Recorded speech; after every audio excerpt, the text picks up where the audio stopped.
Hai guys, hari ini kita membahas tentang adanya statement dari Bapak Presiden kita yang mengatakan bahwa pemerintah sekarang lagi bersih-bersih di pemerintahan. Apa sih yang dilakukan Bapak Presiden dan pemerintah sekarang, dan sempat mengatakan bahwa yang tidak mau bekerja sama pemerintah dipersilahkan untuk minggir.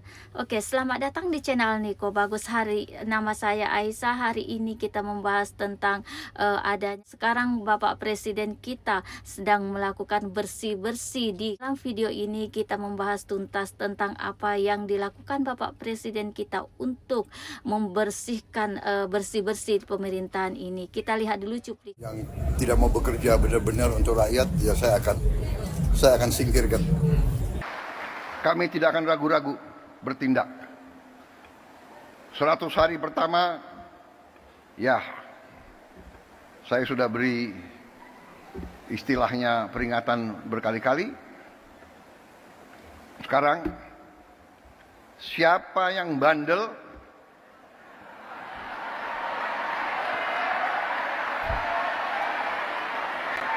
siapa yang dablek, siapa yang tidak mau ikut dengan aliran besar ini, dengan tuntutan rakyat, pemerintah yang bersih, siapa yang tidak patuh, saya akan tindak.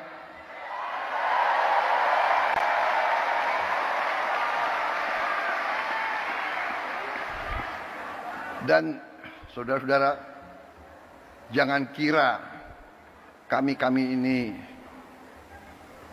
bodoh. Memang ada yang mengatakan saya ini tolol, ada. Nggak apa-apa. Ya.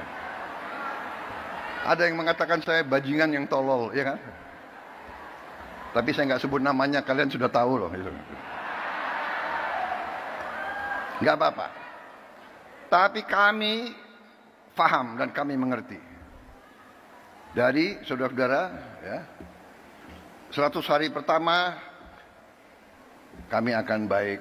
Dalam arti, saya berharap ada kesadaran. Saya pernah menyampaikan, seluruh aparat, seluruh institusi, bersihkan dirimu.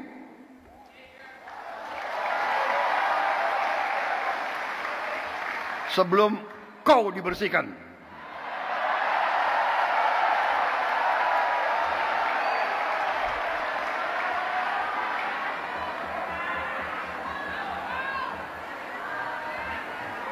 Dan saya ingatkan semua aparat, kesetiaanmu adalah kepada bangsa negara dan rakyat Indonesia.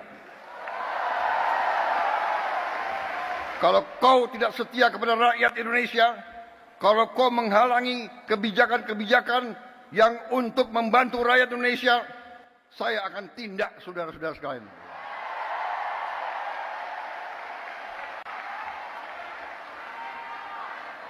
Dan saya minta menteri-menteri, pemimpin-pemimpin lembaga, tidak ragu-ragu. Saudara-saudara kita hanya bekerja untuk bangsa, negara, dan rakyat Indonesia. Presiden Prabowo geram, perintahkan Kejagung bersihkan BUMN yang kinerjanya kurang maksimal. Saya perintahkan, bersihkan itu BUMN. Nekat-nekat mereka itu. Ya. Diberi kepercayaan oleh negara. Dia kira itu perusahaan nenek moyangnya. Perusahaan rugi, dia tambah bonus untuk dirinya sendiri. Saya mau kirim kejaksaan sama KPK ngejar-ngejar itu. Presiden Prabowo Subianto menyorot tajam kinerja BUMN yang terpuruk. Rugi miliaran, tapi oknum pegawainya malah kaya raya. Ini bukan sekadar masalah manajemen, tapi soal integritas. Bersih-bersih, besar-besaran di tubuh BUMN. Dijanjikan, Kejagung bergerak di bawah perintah Presiden Prabowo untuk bersih-bersih di BUMN.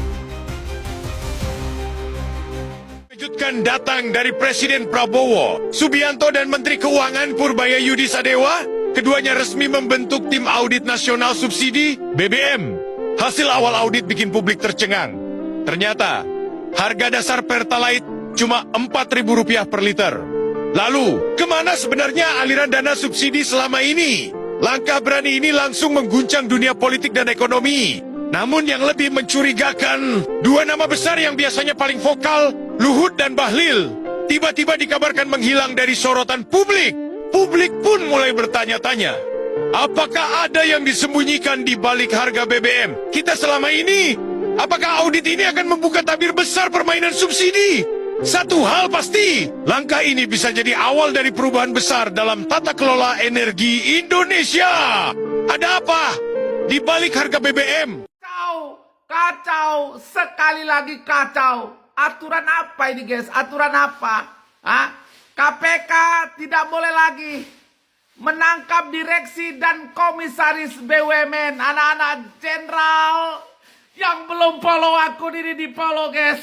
Tinggalkan jejak dengan berkomentar kawan. Guys, berdasarkan undang-undang BUMN terbaru, direksi dan komisaris BUMN bukan penyelenggara negara. Jadi tidak boleh lagi KPK menangkap direksi dan komisaris BUMN kalau melakukan korupsi. Jadi BUMN ini singkatannya apa ini? Badan usaha milik negara. Kenapa direksi dan komisarisnya bukan penyelenggara negara? Emang uang yang diputer, uang yang ada di BUMN itu bukan uang negara. Terus mau-maunya gitu diambil. Ya, mau-maunya dikorupsi gitu. Jadi nggak ada lagi yang bisa nangkap gitu. Ya, jadi guys, semoga aja guys ya ada yang melakukan ya gugatan ke Mahkamah Konstitusi untuk membatalkan pasal direksi dan komisaris BUMN itu bukan penyelenggara negara. Ya, ini harus dilawan ini guys, harus dilawan ya. Karena uang yang beredar di BUMN ini guys, triliunan uang negara, uang kita ini. Aduh, kayak mana ini ada aturan pakai kayak gini nih, kayak mana ada aturan kayak gini nih. Guys, ayo guys, dukung terus pemberantasan korupsi di Indonesia kawan. Komentar guys, komentar coba ini dukung kalian kayak mana ini, setuju nggak ada aturan kayak gini guys. Pum meledak bom. Kita lihat beberapa cuplikan video, bisa kita simpulkan bahwa video pertama yang mengatakan bahwa dengan tegas Bapak Presiden kita mengatakan yang tidak mau bekerja di pemerintahan yang membandel silakan minggir saja, karena sekarang ini Bapak Presiden kita tidak main-main dalam memberantas korupsi. Dan video yang kedua mengatakan bahwa Bapak Presiden kita dengan Bapak Purbaya Yudisadewa Menteri Keuangan kita secara terang-terangan, secara resmi membuat audit untuk BBM yang katanya hanya 4.000 dan ini sangat menyimpang dengan harga yang ada di lapangan. Dan ada lagi yang mengatakan bahwa kenapa komisaris dan direksi BUMN itu tidak dijadikan sebagai penyelenggara negara. Jadi kalau terjadi korupsi maupun penyelewengan negara, siapa yang bertanggung jawab? Karena ini dikelola oleh uang negara rakyat. Sebenarnya kalau memang Bapak Presiden mau membersihkan bersih-bersih di pemerintahan, tentu seluruh masyarakat Indonesia menyambut baik dengan adanya kebijakan-kebijakan dalam pemerintah. Tetapi jangan sampai hanya katanya tumpul di atas tapi tajam di bawah. Bagaimana menurutmu guys? Tulis di kolom komen. Banyak sekali korupsi-korupsi yang tidak ditangani.